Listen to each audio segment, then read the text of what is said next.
Hello, everyone. Welcome back to the Global Gaming Podcast. Didn't get it wrong this time. And we are here today to cover some topics. Sadly, Inquisitor's not with us this week, but we will keep on going despite that. Yeah. Anyway, our first topic for this podcast will be on the fact that apparently that the Virtual Console will not be coming to the Nintendo Switch, which is something that I'm both surprised and sort of not surprised about. Because I'm sort of not surprised about it because it's been so long that since the Switch was announced that you think we'd have heard something about it by now, but at the same time... And you heard all the remasters about it? Yeah, but at the same time, I don't know if I completely really entertained the idea that it's not going to happen just because there's this whole, maybe it's because that everyone else on the internet and whatnot were so certain that it was coming and whatnot, and maybe that sort of rubbed off on me and stuff, but either way I still thought that maybe it would come, but I guess not. Instead it is coming. They're trickling some of them as full releases, and some of them will be available through Nintendo's new paid subscription service. So that's a thing. How about you start? Do you have any opinions on this? Thoughts, surprises, anything? Well, I guess when I look at the fact Nintendo's been so embracing remasters and remakes and ports lately, it's not surprising. They try to do the same with their own games now. Or at least use a subscription service that we haven't heard too much about lately. Well, we've got some new information, which we'll cover in a bit, so... Is it better than what it was originally? What are you talking about? Remember originally we first heard about it? Well, the online service, it's going to be one NES game a month that you rent. Yeah, still sounds iffy, but from what I understand and stuff, I was sort of right on my predictions that would be sort of a Netflix thing. And by that I mean apparently it's going to be something where you get a selection of a game, apparently when the subscription launches, you'll get access to a number of old classic games that you can play or whatnot. Mm-hmm. And apparently they plan on adding more and more as time goes on. Now, whether that means you can still play them without the online subscription, or if they can be taken away at any time, that I'm not sure of yet. All I know for certain is that on launch day there'll be a certain number of them available, and over time they'll add more, apparently, from what I've read. Okay. So it's a little better and stuff, but there's still a lot of variables to that could determine my opinions on it. In fact, how aware of you are, should I tell you about some other things that are promised that were revealed recently involving the paid subscription service? Yeah, what other ones? I haven't been looking into it I'm busy with other things. Some of it has been standard affair. It's can't remember how much was it, $20 to $30 a year. I mentioned that sort of Netflix thing you're doing. Apparently they have some sort of deal where, I can't remember how much it is, but apparently, how much was it? Was it $300? I don't know how much it was, but it was if you pay a certain amount, you and 7 other people will have access to online for a year or something. Oh yeah, I heard that one. So it's a family sharing thing. Yeah. And, overall, but to be completely honest, overall, can't say I'm really angry or anything, but I'm not that impressed either. I guess me being a somewhat of a PC gamer and thinking paying to play online is kind of bullshit and stuff. It doesn't really seem like that lucrative to me. I mean, I guess it sounds slightly better than PlayStation Plus and Xbox Live, but so far isn't really that much better.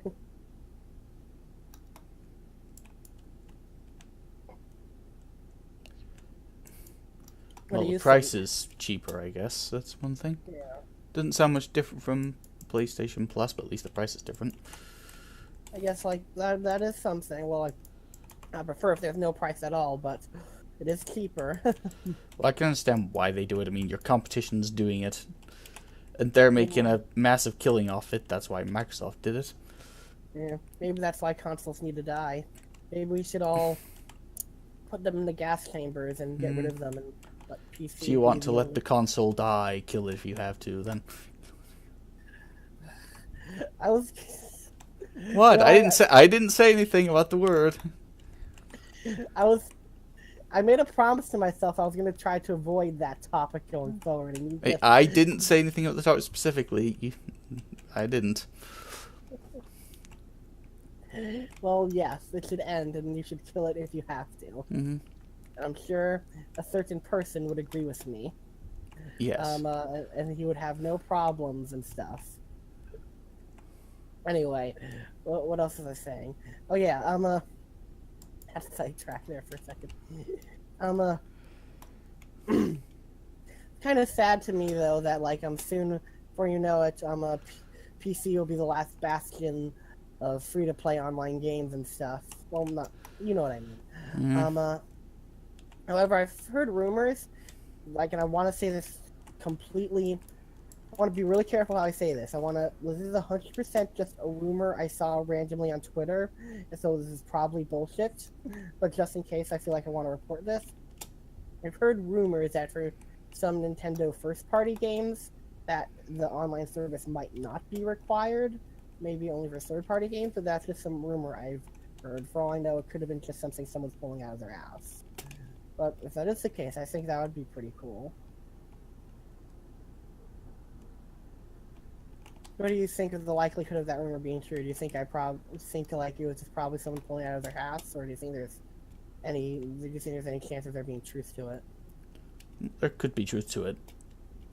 I never really want to say no to a rumor unless I have a very good reason to, and that's the reason I hate rumors. I don't want to listen to them, but until I know there's no way in hell they could be true, I really have to. Yeah. Screw you, rumors. Yeah. I wish everything was just like, I really kind of hate rumors, especially like around like just video games or films or whatever and stuff. Rumors are stupid, period, because it's like, I like to know directly, okay, this is what it is and stuff, and that way I won't be disappointed later if it turns like if someone says this thing is going to be in the game and it's not in the game, I want to be allowed to be angry about it. I don't want to be angry about it because I heard a rumor somewhere and it was just really someone pulling it out of their ass. It's like, that's why I'm like, just like, don't even tell me about rumors. Just tell me like if it's like coming from the horse's mouth or not, you know? Yeah. Like the rumors did Walmart just spoil most of what's in E3, probably. Yeah, And they probably got some things wrong. Yeah. For example, I think there was a Forza Horizon 5. That might have been a typo because there hasn't been a 4 yet. Yeah, there's a Rage 2 or something. Okay, I mean, I wasn't...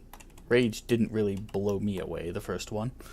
I never even heard of Rage until outside of the league. But how could you not have heard of Rage? It was by id Software, seriously, Papa G. I don't know. Probably because I'm a dumbass. Well, basically, there's something terrible happens. There's a war. Nuclear bomb drops, so you and a bunch of other people go into underground shelters, into hypersleep, so you can wake up after everything is done. But then you find out a bunch of other people also survived, and there's a thriving post-apocalyptic, hey, get on my face, Fallout, and try to talk about Rage. Oh wait, this is Rage. Fallout 4? It's essentially... I'm starting to think Fallout 3 or Fallout 4. They stole the plot from one of those games, definitely. It sounds more maybe Fallout 4 stole it from there. It sounds more like Fallout 4 because you mentioned cryogenic sleeping and stuff. Otherwise, I would have just said Fallout, period. Which reminds me, I still need to play Fallout 1 and 2. I have that installed on my PC, but And then, of course, there's the standard id Software tropes of not knowing how to name things well. Well, after you get out of, I guess, the shelter, you get captured by somebody, you don't know what's going on for most of the game, and then you find out the post-apocalyptic community is being ruled by this evil government called, yeah, wait for it, the Authority. Wow.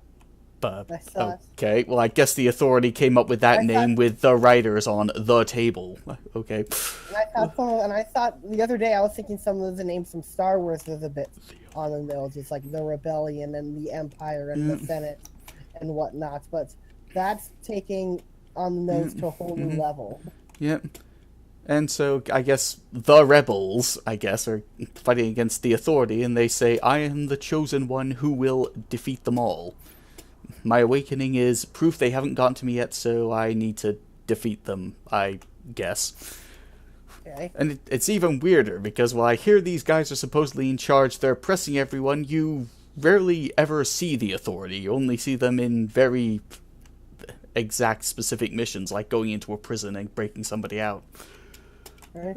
Yep, and then there's the fact, well, wait a minute, I'm doing all the work for these rebels, I haven't seen the Authority yet, I get they're not the good guys, but, well, there's only one people I think I'm being oppressed by here. Especially when I'm doing all the work and they're sitting around doing nothing all day. I was like, what's going on here? It's pretty crazy. That sounds interesting. Is the gameplay any good, at least? Well, it's a first-person shooter. Okay. So it's... which is actually pretty good. All first-person shooters are objectively terrible, except for Doom 2016. No, I'm kidding. Well, this one is somewhat good. I mean, the bad guys have pretty good animations. The gunplay does well. I mean, it's like when you shoot the bad guys, they limp along and then till they die. That's interesting. Which is a pretty nice touch. That reminds me of a game. I've been waiting for a moment to show this game, even though I haven't played it yet. That reminds me of a game called Binary Domain. That was actually made by the same team who made some of the Yakuza games. Oh, that one. You've heard of it? Yeah, I think is that the one where you can actually control your other character with voice commands in the PS3? Yeah, it's also available on PC and stuff. Mm-hmm. Yeah, I think one thing that's cool about that game is that as you shoot against certain robots and limbs or whatnot, they start to try to adapt to the situation. So they might pull out a side gun, or they might try to crawl towards you or whatnot. Yeah. I haven't played it yet, so I don't know if it's good, but I've heard a lot of good things about it. And apparently they made that game while also making a Yakuza game at the same time. So clearly this development team is good at multitasking.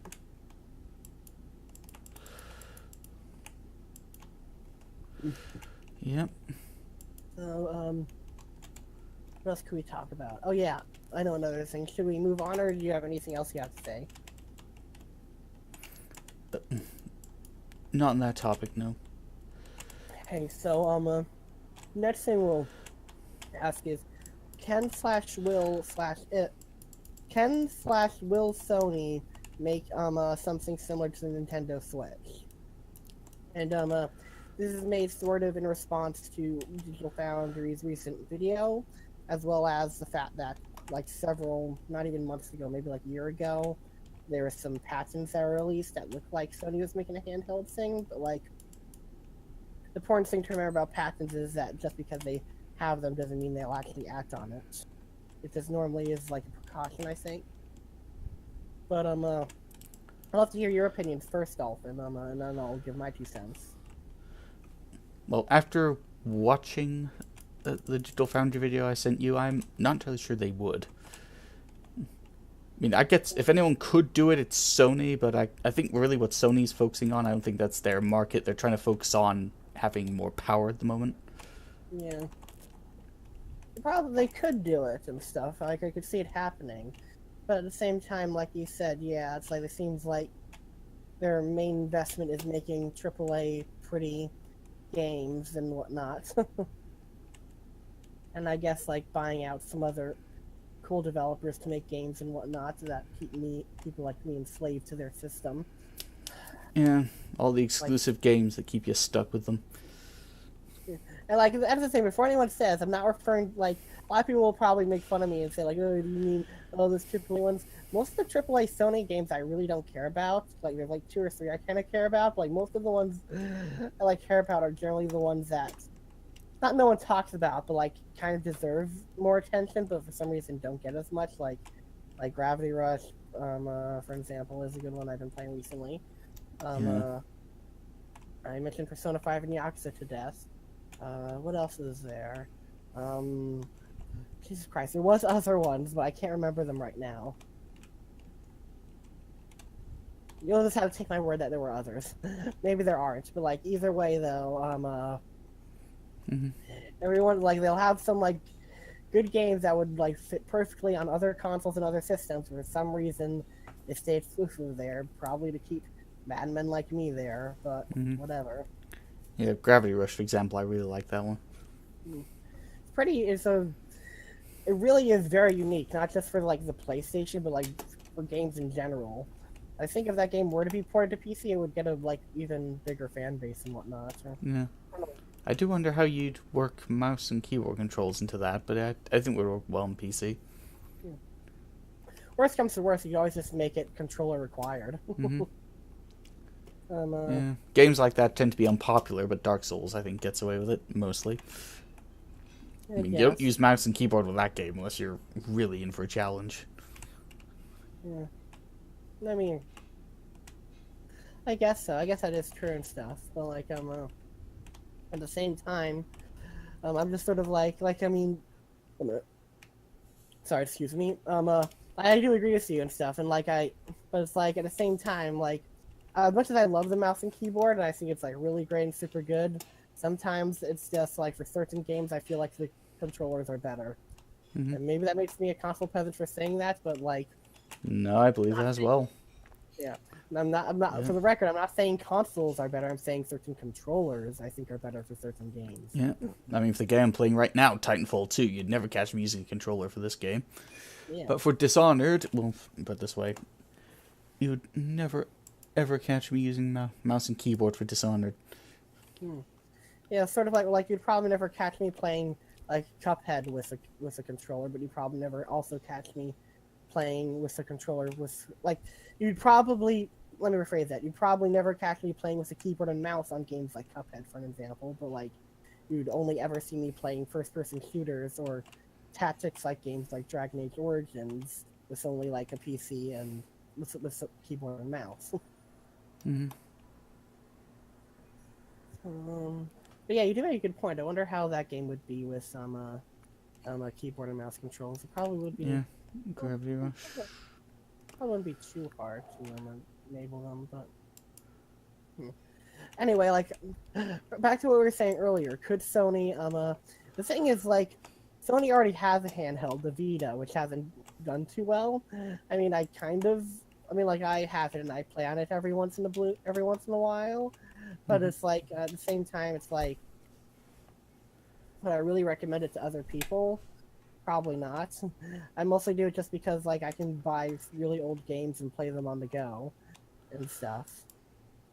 Like so that's probably the biggest appeal to the Vita for me is I can buy like a bunch of really old games and play them on the go and stuff because like yeah. Like I actually like been a while since I've played like been a while since I've played a really old game, but like I plan on soon like maybe like going on like an older gaming run soon. Like no, that's not good. You know what I'm trying to say. It's like I plan on soon is going on a marathon of just playing like some really old games soon. So, Yeah. Like, what kind of games? What age are we talking? Probably like right now I'm looking at maybe like PlayStation 1, PlayStation 2 era and stuff, and then maybe I'll work back to like eras before that some stuff. I'm not sure exactly when I'm doing this. All I know for a fact is that it's going to be like PlayStation 1 and 2 era. Maybe I'll emulate some of them. Maybe I'll play some of them on the Vita. I don't know. I'll see.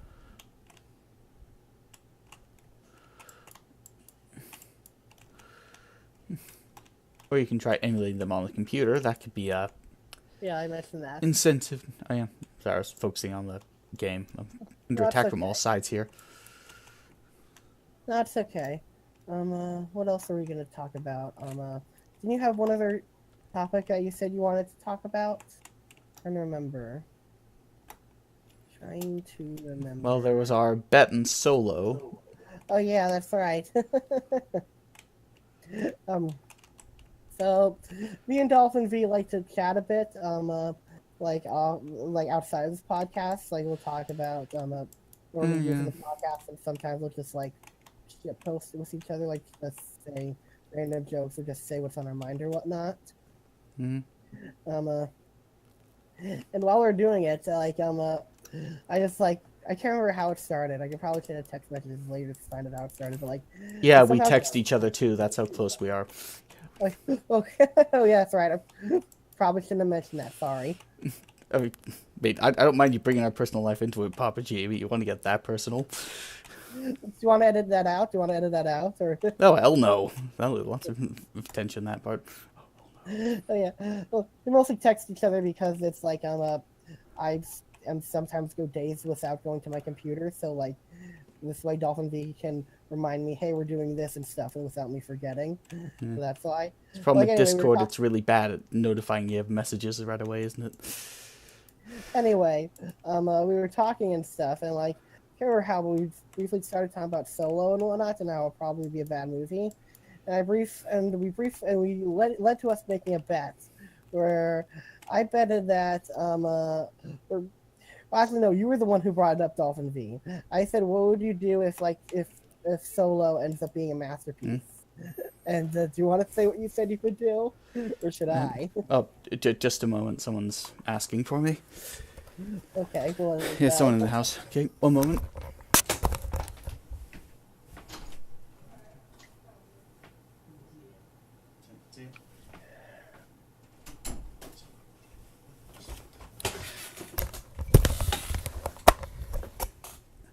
Okay, sorry about that, everyone. My mother was over from Mother's Day. She kept wanting something. So what do you? So like, do you want to say what the bet is, or should I say what the bet is? You can say it. I'm under attack from all sides here. I need to focus. Okay. So we made a bet, and DolphinV like was the one who suggested this idea that if Solo somehow ends up being a masterpiece, he will dress up as Yuna from Final Fantasy X, doing like the sending dance, and they'll say that Kathleen Kennedy is the best ever and whatnot, and that Star Wars is great and whatnot. Is that right, Dolphin? I would have thought you would have screenshot the text message by now. I don't know how you got that part so off. As well as like, I've had a very busy day, so like I'm having trouble keeping all my thoughts in place. But pretty much like It was Kathleen Kennedy has made Star Wars great again. The Force is female. There. yeah, and like he'll make a video of it, and so I said I really hope that Solo's a masterpiece now, so I can see that happen. Because because it's been one of my dreams since I was a little kid to cause public shame, and I've caused public shame for other people in the past, but I've never done it in such a public way as in the internet. And if this were to happen, it would make a little boy's dream come true. So, Disney, please, if you were listening, make Solo a masterpiece. Not for Han Solo, not for Star Wars fans, not for anything, but so we can see DolphinV make that video. Okay? Please. Oh hell, you wouldn't want to break Papa G's heart. He really wants to see me dress up for him. And now, please, Disney, if you're gonna do anything, do it now. Anyway, for the record, though, if it somehow does end up being a masterpiece, you don't actually have to if you don't want to. However, now I'm confident. All the big critics who went to the test screening said Solo is an absolute masterpiece. That means it's probably gonna be crap. So wait, so like, what if they're saying? It's a test screening, dude. All the directors have total control over who goes to those test screenings. Well, yeah, that's true. Like test screenings, test screenings are pretty much they just get a bunch of hack idiots who don't know anything. And they get some pre-approved people who's like, you want to make the director happy, don't you? Yeah, it's like, yeah, you'll say what we want you to say. That's why I don't have a lot of faith in them. Well, like, not even that. It's like, sometimes, there's test audiences to, make sure, the movie makes sense or whatnot. I can't remember what movie it was, but I know there's one movie once that added a whole nother scene to a movie due to the fact that people were complaining that certain things didn't make sense or whatnot. So Ghostbusters answer the call. I think there was the dancing scene. Even the test audience hated that one. well, I didn't see Ghostbusters answer the call, so I'll take. Oh, good. It's a terrible movie. We discussed it before. The villain had so much potential, and they just totally wasted it. Who was the villain? Some guy called Rowan, a geeky white nerd that lives in the basement of a hotel. You know, basically the kind of guy they were poking fun of throughout their entire promotion. Okay. But no, I mean, he died and got the ability to actually possess people, and I've spoiled the movie, yeah, but I don't care at this point. I mean, getting the ability to actually possess people, that's pretty good power. You can make an entire movie just on that being the bad guy's thing. Like, he can be anyone. You never know who it might be. You never know if he's possessing someone or not. We're spying on you right now. There was so much they could have done with that character, and they just wasted it to make a point that masculinity is bad. Are you sure that was to make the point masculinity is bad and not just that it's just a bad written film? Well, at least thank God they got rid of the dancing scene. Wait, there was a deleted... Wait, so I thought you said the dancing scene was in the movie. Was it not in the movie? They moved it to the end credits. Okay. Yeah, where it's like the villain possesses Chris Hemsworth, then he has all the police and soldiers do a dance-off for some reason. So, like, what was I gonna say? Oh, yeah, are you sure the point was, like, not to, like... There's one thing I'm wondering, because a lot of people are saying it's supposed to insult men, but, like, a man directed that film, so, like, can, like, he really hate men that much? Yeah. You clearly don't know much about Paul Feig to ask that question. I've heard, all I know about Paul Feig is apparently he directed one film called Spy that no one would shut up about when it... All I know about him is apparently he directed a film called Spy, which literally no one online would shut up about how funny it was and how good it was. He's also the guy that put on a clown suit and humiliated himself against a bunch of women and saying how much better women are and everything. Yeah, you can find it on YouTube. It's out there. Well, I don't care if you like men, like women, like this, like that. As long as you direct good movies, that's all I care Yeah, but about. it wasn't a good movie. Fair enough, exactly. Would you say he's a cuck, or... Probably. I mean, it's awkward, because when I first saw Ghostbusters, my expectations were low. But then the opening scene started, and I was like, oh, okay, maybe I was wrong. Maybe I'm going to eat my words, and then it just ruined everything a few minutes later. You know that's how Detroit Become Human's gonna go, right? Well, you're the one who's going to be stuck in David's cage, not me. So you can tell me. Yes, Papa G is going to be stuck in David's cage playing Detroit Become Human. Yes. I'll be trapped, like, that was a joke I came up with and stuff. It was it's the worst joke ever, but I've been waiting forever to use it, and I used it in private chat with DolphinVi, and, like, I made a big deal out of how proud I was to finally use it. Mm-hmm. So, come... It was a good joke, really. Just because the joke sounds bad doesn't mean it is bad. Yeah. I think it's kind of a cute joke and stuff. Like, I'm somewhat proud of it and stuff. It's something that you can hear and say, hey, that's not entirely cringy. So, come May 25th, I'll be trapped in David's cage for about 8 to 10 hours. Playing Detroit Become Human. Yes, in Detroit Become Human. Where, like, and you never know. If it's a good game, I'll fully admit that it's a good game. Yeah, from what I've seen of it so far, it seems good. Yeah. Yeah, from what I've seen of it, it does look pretty decent so far. But at the same time, it's like, look at it from my perspective. It's like, imagine, or let me look at it this way. Imagine if you saw a trailer for a really awesome, great movie. The trailer was great and everything. But then I told you it was being written and directed by Rian Johnson. Would you raise a few eyebrows? Yeah. Well, that's how I feel. Rian Johnson directed a movie when I... Well, I guess if it's... As long as it's not The Last Jedi, I guess I could get behind it. I mean, if it's his own original property, not something else, I could get around it. Like, anyway, To be fair, I'm kind of hitting on David Cage right now as a joke, so I should probably stop doing that. But like, all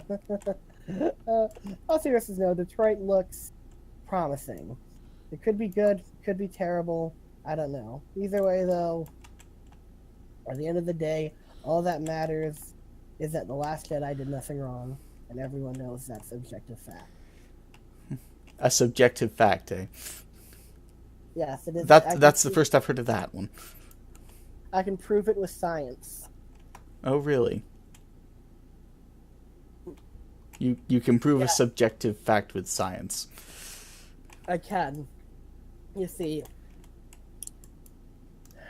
Damn it, I have to get my notes together. How can I prove it objectively? I think I found my new life goal. Tune in next week where I tell you how The Last Jedi is the objectively greatest film ever made. Yeah. Actually, you think of that one. I need to use the bathroom again. Just a moment. Okay.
It's actually kind of funny because my brain goes through certain stages with Detroit Become Human because on one hand I'm kind of a sucker for like android stories and whatnot, so piece is like, ooh, I'm kind of looking forward to it, but then my other half of my brain is like, no, you're not allowed to be excited for it. It's a David Cage game. We're not allowed to be excited for it. And then like my brain goes through, like one half of my brain is fighting with the other half of my brain. Know what I mean? Mm-hmm. But yeah, you like this is sort of off topic, but like one thing that has made me wonder about Detroit Become Human.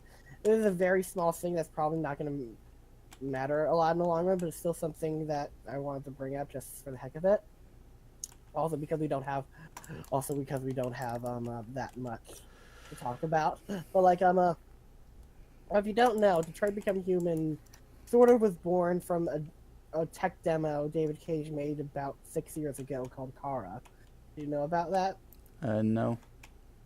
Well, that's where it happened. Well, that case, I'll explain it really quick. Pretty much, Detroit 6 years ago, like 2012, there was a tech demo for the PlayStation 3 called Kara, and it was just pretty much about this android called Kara being created, and then getting emotions and sort of convincing the person who created her to let her free. And she does, and then the short sort of ends on that. And like it was originally just meant to be a thing to show off the capabilities of the PlayStation 3 or whatnot. But like apparently one thing that happened was apparently people went up to David Cage and asked him what happened to Kara after she left or whatnot, and he said in an interview that I legitimately didn't know. I never put too much thought into that what happened beyond that. And then apparently he started really thinking about that, saying, yeah, what did happen to this person after she left? And apparently that's where Detroit Became Human was born.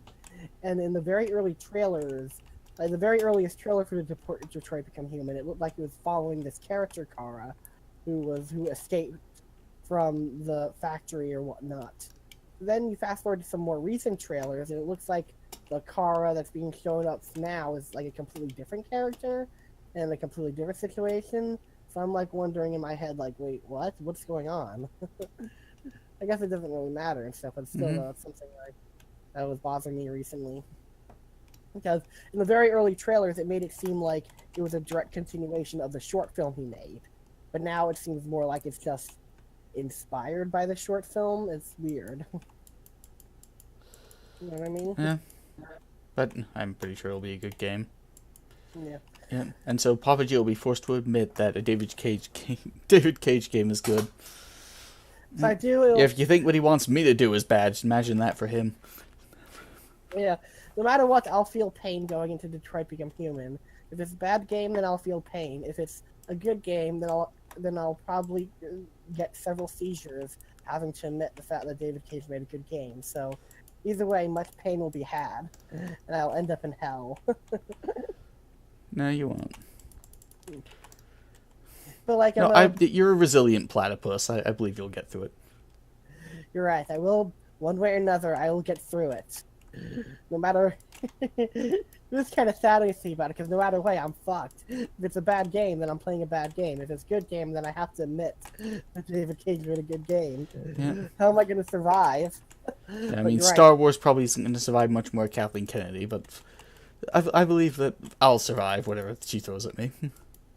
Fair enough.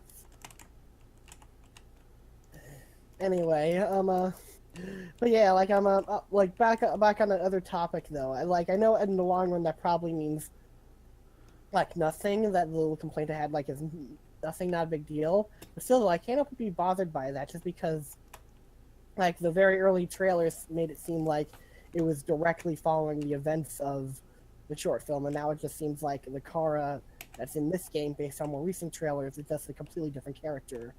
Like I don't know, this weird thing that they would market it that way. I don't know. Maybe I'm just being weird. Mm-hmm. Does that make any sense? Like why I'm like being weirded out by that? Yeah. What I have to wonder is if it is, what would be especially interesting is if it is somehow in continuity with his short film. In which case, what I have to wonder is why did this Kara person go from escaping the facility to serving humans again? But she's just like, okay, I escaped. Now let me just go back to being a slave again. But it's probably the only life she ever knew. That was one of the objections for originally freeing the slaves after the Civil War, if you don't know. Mm. Well, it's like, how would they survive outside that they don't know anything else? Maybe I'll send you Yeah, so now we're getting into slavery. Wow, we're really getting controversial here, aren't we?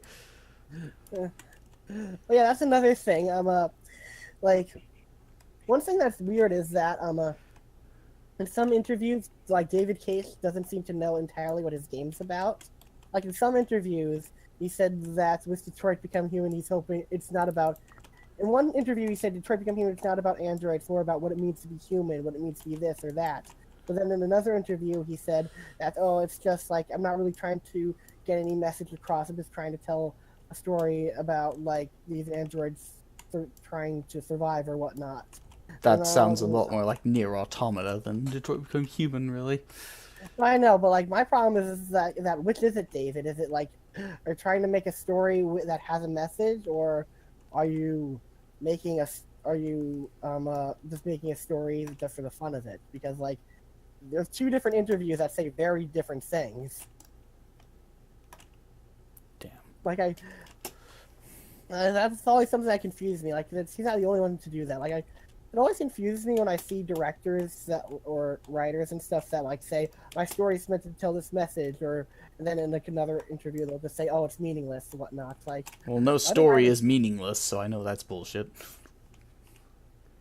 I mean, every story is meant to tell a message of some kind. What I'm wondering is why would he say two completely different things in two different interviews about his own game? You know what I mean? Maybe he wants to be a politician as well. Yeah, maybe. Either way, I mean, I could see David Cage trying to be a politician. Yep. He gives you the illusion of choice. He flip-flops constantly. Yeah, politician. Prime political. Yep. David Cage for president. Run against Donald Trump. Yep. He can make your choice meaningless again. He will give you emotions and whatnot. What was I gonna say? Oh yeah, what was I gonna say? Oh yeah, I remember now. So what I'll probably do is after I play Detroit Become Human, I decided to myself I'm just gonna go on an Android related marathon. After Detroit Become Human, I'm gonna go watch Ghost in the Shell and go watch Blade Runner, and then I'm gonna be an asshole on the podcast and say this is not as good as these masterpieces and whatnot because Are you gonna play Nier Automata as well? probably. I mean, you keep saying you're gonna play that at some point. Well, I'm telling that to the people who give me money. Okay. Mm-hmm. Anyway, there's the podcast here. Sorry, what was that? You cut off a bit there. Oh, I'm saying, is there anything else you want to talk about, or should we end the podcast here? I don't know. Was there anything else? I'm thinking there was. So to check Discord, was there anything else I put in there? I'll check right now. Sorry, I get this feeling there was something else that we were supposed to be talking about. I just can't remember what it is. I see one article that says Fortnite could have a significant lasting impact on gaming in the gaming industry. Mm-hmm. Yeah, which was an interview with a important guy from EA. Well, if they think Fortnite's a very good lasting impact, that can only mean bad news. Exactly. I was just thinking that is the exact same thing. I was EA loves Fortnite. Oh no, that's not good. Yeah. Sorry about that. And I just realized why I'm playing Titanfall 2. Well, dear God, it's all coming true. This can't be a coincidence. It has to mean something. Oh my God, it's got to be fate. It's all part of the prophecy, the Indigo prophecy. It's all part of David Cage's plan to make EA and his games movies, and then his movies will become reality, and then like the mind and conscious will meld into one, and the Illuminati will take over the world. It's all part of a conspiracy. Got to stop now, DolphinVi. We need to convince the other people. We need to convince the United States not to make the frogs gay. I think it's a bit too late for that. There's already a civil rights movement called Let the Frogs Be Gay, Alex Jones. What's your problem with gay frogs? Well, there could be, for all I know. I mean, there's already a dumb organization called Queers for Pakistan, so why not? Hmm. I mean, could your organization get any more dumb than that? I could think of some dumb organizations. Okay, we can do that for the podcast. What's a really, really stupid organization you can think of? Let me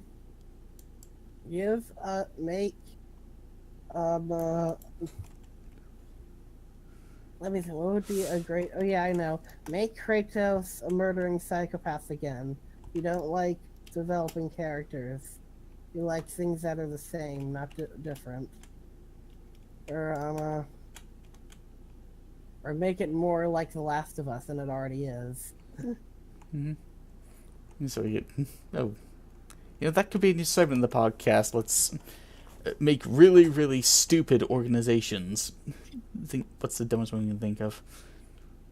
Let me see. Make America gay again.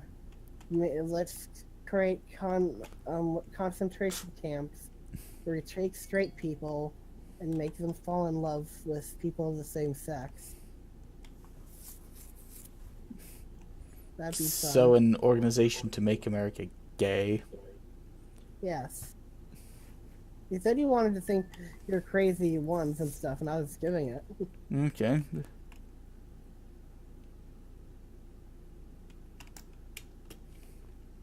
So, on that note, maybe we should end it here for tonight. Sounds good. Unless there's anything else you want to say? Nothing I can think of. So, have a great night, everyone. This has been Palpatine DolphinVi, and we'll see you next time. Yeah. We're sorry the podcast was a bit short. We'll try to give you a longer one next week. Yeah, I think is that when Solo comes out? I guess you could do a review with the podcast then. Maybe. I'll have to see. Yeah, I you know, could tell me how honestly, the movie did nothing wrong. I'm totally not lying. You're totally not have your fingers crossed. yeah. I don't know if I'll be able to see it by next week because I kind of have a busy weekend. But as soon as I can, I'll see Solo and let Yeah, you know if you really how. want something, you'll find a way. That's why I You're keep it. right. You're right. I'll as soon as I can see, as soon as I see Solo, I'll Or let no, you I did know that. why it's a masterpiece and why you have to immediately go and dress up as Yuna. Mm. Well, if it truly is the masterpiece, fine, I'll go through with it. I mean, at that point, Kathleen Kennedy at least deserves a show if she can truly pull off a miracle like that. What I don't get is why do people always, whenever things are going bad, people always blame the higher ups like Kathleen Kennedy and whatnot. But like when it comes to Marvel, I don't see anyone praising Paul Feig and whatnot for doing a good job. Why would anyone blame Marvel for what Paul Feig did? Well, like that's like that exactly. So like, why are people But blaming Star Wars for what Kathleen Kennedy's doing? no, we blame Kathleen Kennedy for what's going on at Star Wars because she's in charge of Lucasfilms. She's the one making all the big creative decisions. So why don't I hear anyone saying that Paul Feig is a great producer? He's really making smart decisions. Why don't I hear anyone saying that? Well, because so far he hasn't made any good decisions with the Ghostbusters. He wrote and directed it, and it was terrible. Did I say Paul Feig? I meant Kevin Feig. Kevin Feig, sorry. That's his name, Kevin Feig. The head of Marvel is what I'm saying. Is that his name? Let me double check. Kevin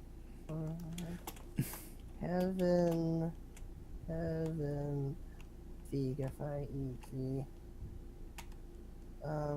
Yeah, Kevin Feig. That's who I was talking about. Not Paul Feig, Kevin Feig. Like, why don't I hear people saying, like, oh, Kevin Feig is such a great producer. He's making all the right decisions for Marvel and whatnot. Like, Because you blame the guy in charge when the company is doing terribly.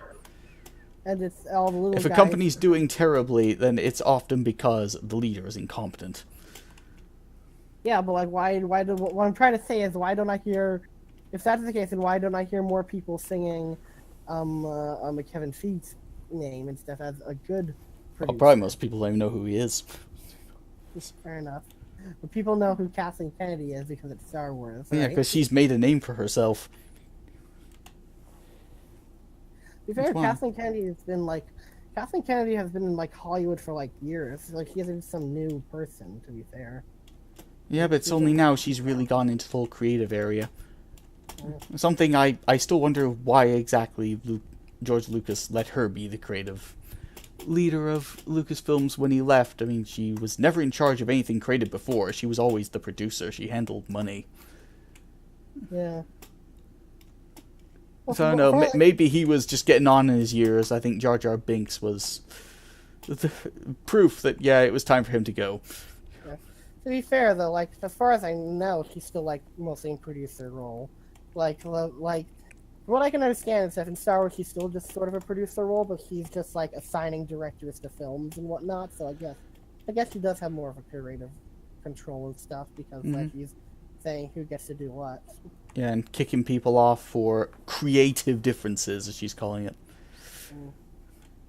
Well, both, to be fair, like, I think it's bullshit that the directors are, like, I actually would have had some hope for Solo if the original directors were still on board, but after they kicked them, I was like, I didn't even know they were originally on board, but now I have even less hope than I originally had.